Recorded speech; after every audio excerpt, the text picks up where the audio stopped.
I need to write a 5,000-word story in first person with a female narrator over 60 targeting Canadian audiences about domestic violence, applying the narrative formula analyzed above.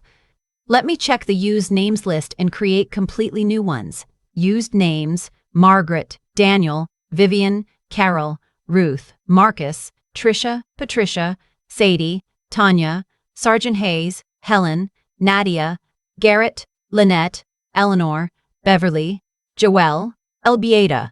New names I'll use: Irene, narrator, Colin, husband, Dorothy, mother-in-law, nurse Priya, Officer LeBlanc, neighbor Fran, daughter Amber.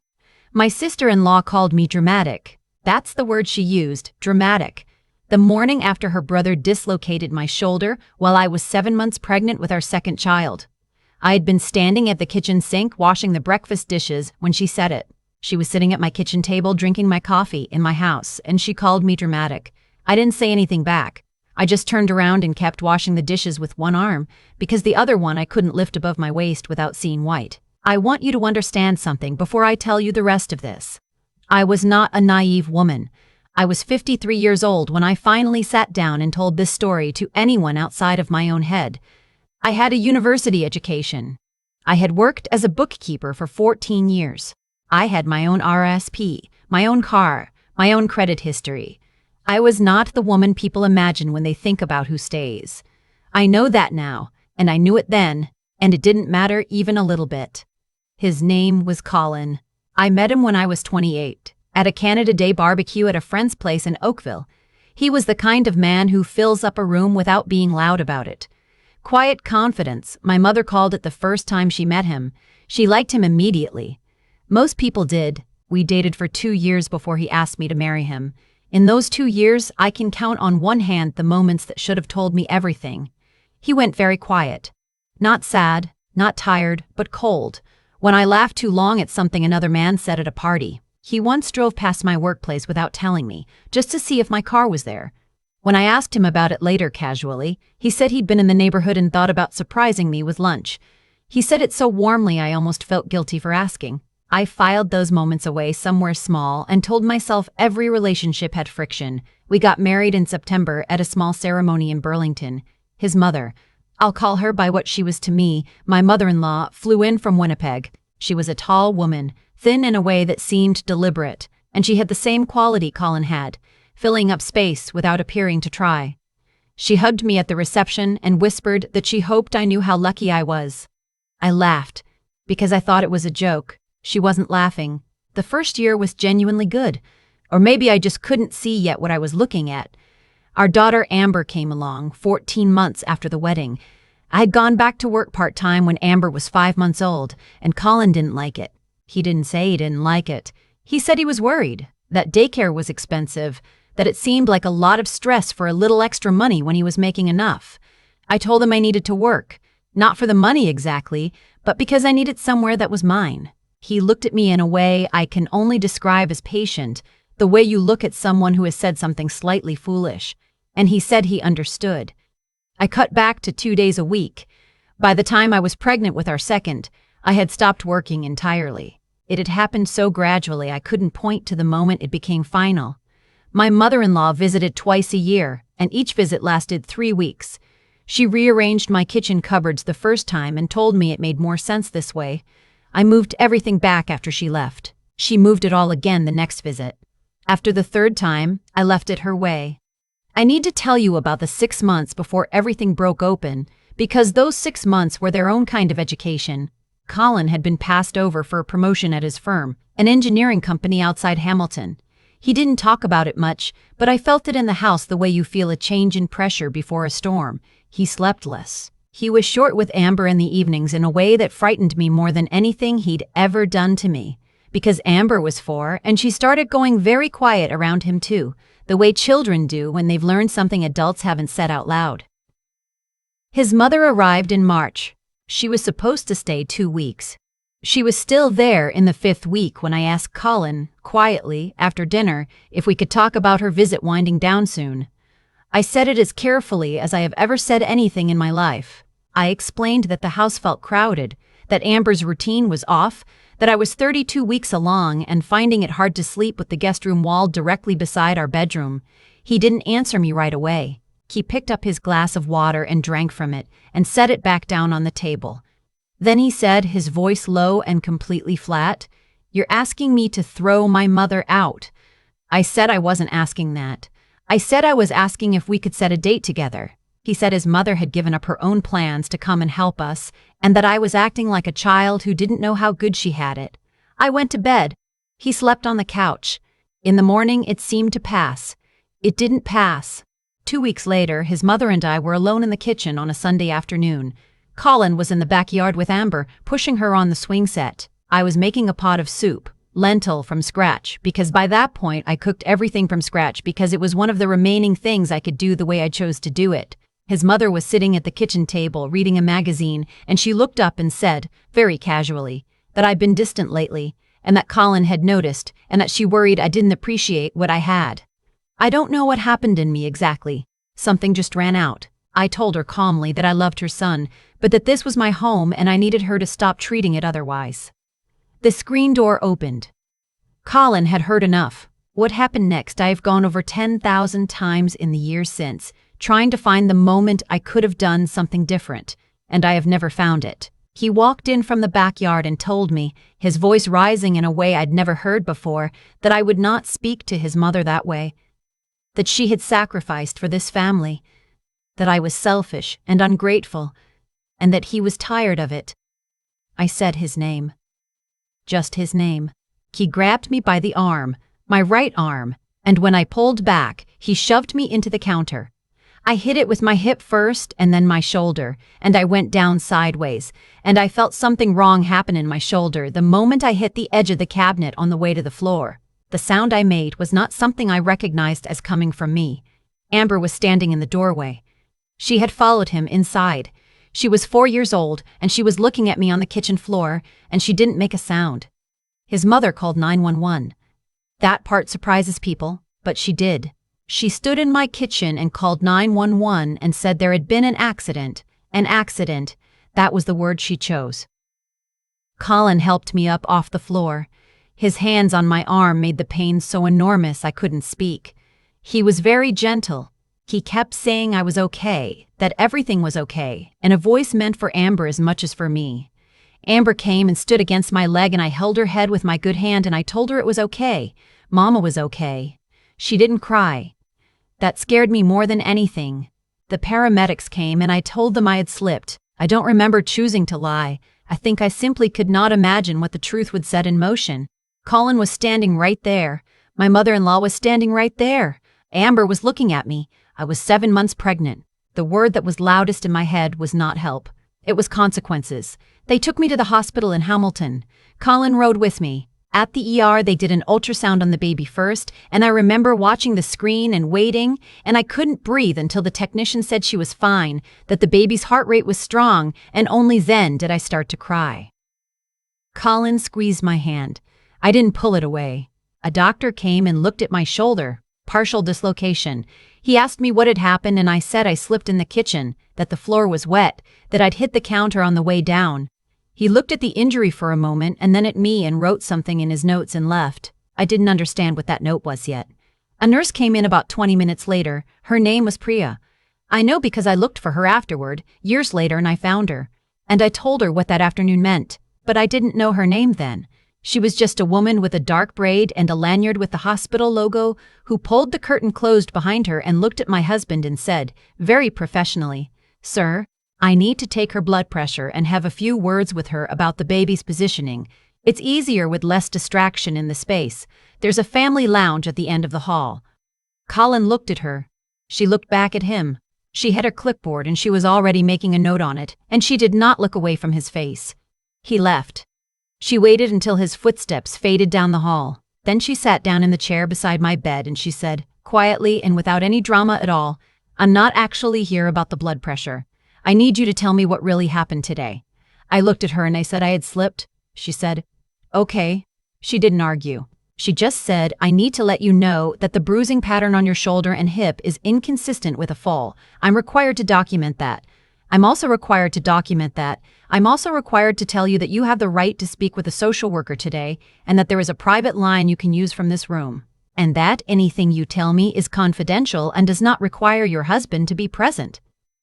She put a small card on the edge of the bed and left it there. She didn't push it toward me.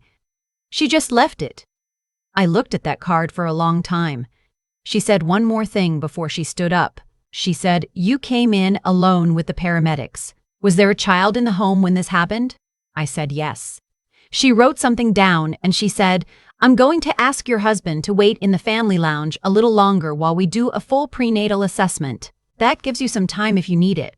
She left the curtain open when she went out. I don't know how to explain what happened in me in the next 15 minutes. It wasn't a sudden clarity. It wasn't courage, exactly. It was more like something that had been very heavy for a very long time just became too heavy to keep holding on one side of a scale. I thought about Amber in the doorway. I thought about the baby's heartbeat on the ultrasound. I thought about what word my mother-in-law had used when she called 911. Accident. I picked up the card. I didn't call the number on it right away. I pressed the call button for the nurse instead. Priya came back and I told her in as steady a voice as I could manage with my shoulder in a sling and my heart hammering that I had not slipped. I told her what had happened. I told her about Amber in the doorway. I told her that his mother was in the house and that Amber was still with her right now while I was here. Priya made a phone call from outside my curtain. I heard her say, low and professional, "I need social work to come to Bay 4, and I need to speak with security about patient privacy in Bay 4. Within the hour, there was a social worker named, I only remember her first name, Deb, sitting with me, and a constable from Hamilton Police Service named Constable Fournier, who asked me questions carefully and wrote everything down in a notepad. He had a very ordinary face and he spoke slowly and he never once made me feel foolish. Colin was still in the family lounge. He had called my phone twice.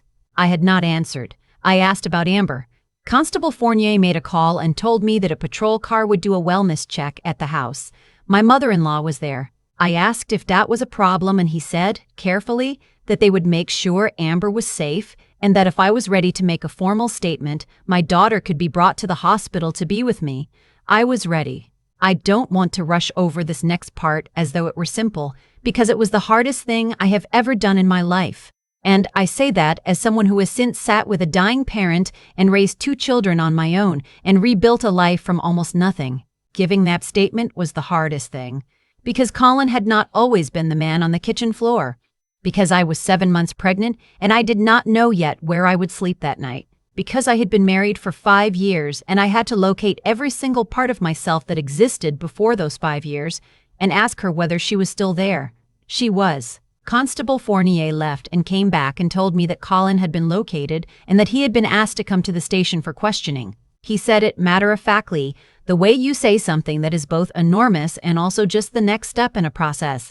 And I nodded and I looked at the ceiling for a moment and I breathed. Amber arrived at the hospital with a female officer about 40 minutes later. She ran to me in the bay with her arms out and I held her with my good arm and I told her we were going to be fine. She said with her face against my neck, "I know, Mama." 4 years old. She already knew the difference between things being fine and things becoming fine. My own mother, Amber's grandmother. I called her from the hospital room after Amber arrived. It was early evening by then. I told her I needed her to come. She lived 45 minutes away in Brantford. She asked me once if I was okay and I said not yet, but I would be. She said she was getting in the car. I stayed 2 nights in the hospital. My shoulder, my blood pressure, the baby.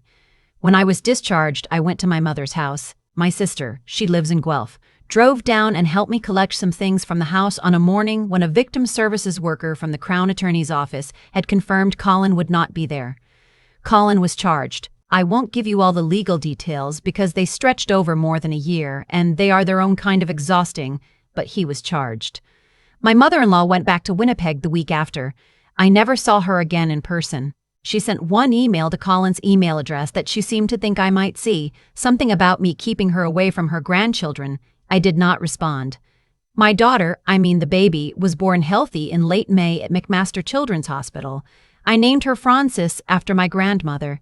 She weighed 7 pounds 4 ounces, and she had her sister's nose, and she screamed beautifully the moment she arrived, and I held her in the recovery room and thought, here, this is where the before ends and the after begins. I want to say something now that I didn't understand at the time, that took me years to be able to articulate, and that I think is the thing people most need to hear if they are in the place I was in. I was not kept there by love. Not entirely. I was kept there by architecture, by a life that had been constructed so slowly and so carefully that leaving it required dismantling almost every practical thing: finances, living arrangements, childcare, self-concept. By the time I understood what was happening, the walls were load-bearing. You cannot simply walk out of a load-bearing wall. You need help, and you need tools, and you need someone to tell you it's possible to live without that particular structure. Priya gave me that, not by forcing anything, by opening a door and leaving it open and giving me time to decide whether I was walking through it. My shoulder took 8 months to heal fully. I did physiotherapy at a clinic in Brantford twice a week. My mother drove Amber to the appointments, so I didn't have to bring her into a waiting room full of forms and questions. I applied for Ontario Works initially, then got into a subsidized housing unit in Hamilton while the legal process continued. The Victim Services Office helped me connect with a legal aid lawyer who specialized in family court. Child support was established through the court. Colin saw the girls on supervised visits for the first year, and those visits were monitored by a family services worker. He did not contest the supervision requirement, which told me something. Amber is now 19. She is studying environmental science at the University of Waterloo. She calls me every Sunday. She has a good memory, better than mine in some ways, and she has asked me, a few times as she got older, why I stayed as long as I did. I have told her the truth, all of it, the way I wished someone had told me the truth years before I met her father. Frances. My Franny is 15. She has no memory of those years, only the life after. She is loud and funny and entirely sure of herself in ways I was not at 30, and I find that so deeply satisfying I can't fully put words to it. I am 61 years old now. I work part-time doing bookkeeping remotely, which I started back up when Franny was in school full days. I have a small apartment in Hamilton with a balcony that gets afternoon light. I have a garden in containers. I have friends I made in a support group through the YWCA Hamilton that I have known for 15 years. I am not lonely. There is something I have thought about often in the years since. That Sunday afternoon in the ER, when Priya asked me what really happened, she did not say I have to report this. She did not say I know what happened to you. She said, tell me what happened. She put the authority of the story back in my hands when I had been living for 5 years in a house where the story was never mine to tell. I have told this story now to women in that YWCA support group, to my daughters at the ages when I judged them ready, and to a few friends over the years who asked, or who needed to ask me something they didn't know how to say. Every time, I tell the whole truth. The part where I covered for him in the ambulance. The part where I picked up Priya's card and set it back down twice before I pressed the call button. The part where I called my mother and couldn't explain properly why I needed her, but she got in the car anyway. I tell all of it because the cleaned-up version, the version where I found my strength and made the right choice, is not useful to anyone. What is useful is this, that on the worst afternoon of my life, a nurse asked me a question that gave me the opening, and I took it. That's all it was. A door left open. Me deciding I was still the kind of person who could walk through one. If you are in it right now, I want you to hear this, not as inspiration, but as practical information. You are not weak for having stayed. You are not stupid for having loved him.